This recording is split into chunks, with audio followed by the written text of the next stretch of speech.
தத்தை போல தாவும் பாவை பாதம் நோகும் என்று நெத்தை போல பூவை தூவும் வாடை காற்றும் உண்டு.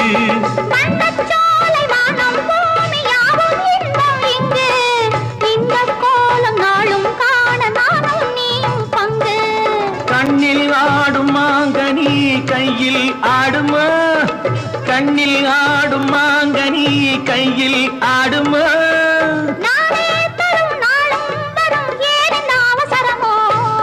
பச்சை கிளி முத்துச்சரம் முல்லை கொடியாரோ பாவை என்னும் பேரில் வரும் தேவன் மகள் நீயோ.